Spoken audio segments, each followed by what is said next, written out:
தந்தையின் தாலாட்டு. பூமியே புதிதானதே இவள் மழலையின் மொழி கேட்டு.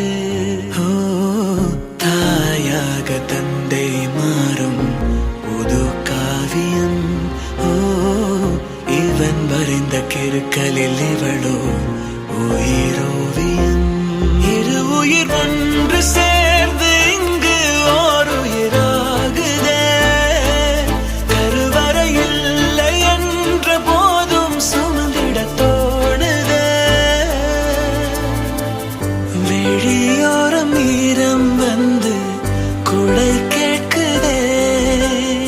ஆரிரோ ஆராரிரோ இது தந்தையின் தாலாட்டு.